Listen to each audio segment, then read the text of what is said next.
What's up, YouTube? Just to let you guys know, we've got a slew of parts that have already come in, and we've got more coming. So we're gonna go over what we've got so far.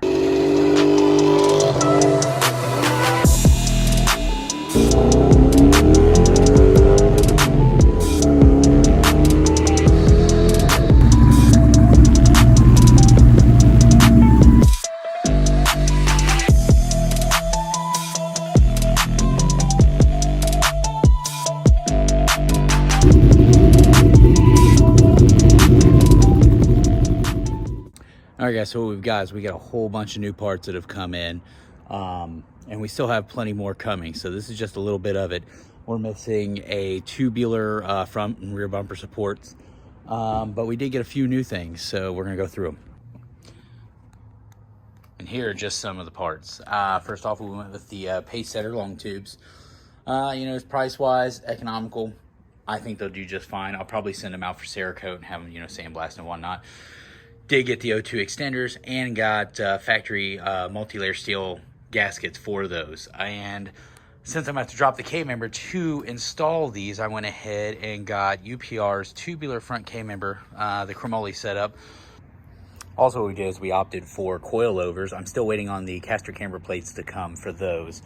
We also have 10 factory hardened 28 spline axles. They're 4140, so they should hold up. I mean, they'll be fine. We're not doing something too extreme to where I'm going to be pulling wheels or anything, so I'm not worried about snapping them, but it's more cheap insurance. And next up will be the Steeda underdrives. I've just heard great reviews about them. My balancer's about shot. These have the balancer built into them, and it's SFI approved, so pretty much a no-brainer. Also in with new hub bearings in the front, so that way, we want to make sure everything's brand new up there with the new K-member and everything. 35 to 3800 stall from Roadrunner converter. I think this is going to match the cams and everything wonderfully. Now, another cool but necessarily needed thing that we added to the mix was a PA shift kit. This right here is made for the transmission, obviously, but this is going to help me take care of that shifting problem I've been having, to where ever since we put the 410s in there, even with the tune, the transmission just cannot keep up with the engine tacking out so quick. So this is definitely a big must.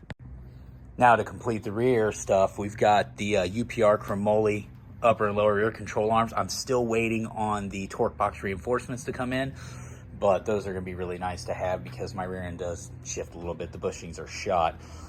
Now, we also have the Ford Racing aluminum drive shaft. Now, this is more of like a want kind of thing and a need at the same time.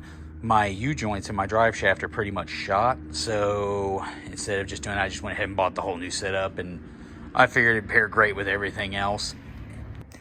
And out of all of this, one of the most important things that I purchased were these really cheap captive hood pin setup, because you know what?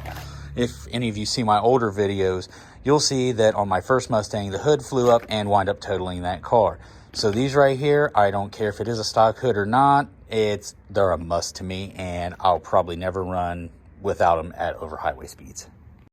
Now you guys see all the new parts. We still, like I said, have more things coming in. We still have the tubular front and rear bumper supports coming in from Steeda. So once those come in, I'll probably do an update, and I'll do a video of installing a lot of the stuff. I mean, most of it's pretty much self-explanatory, but the things that are a little trickier, I will go through and make a video for people. So hit like, subscribe, and I appreciate you guys following, and hopefully we'll see you out.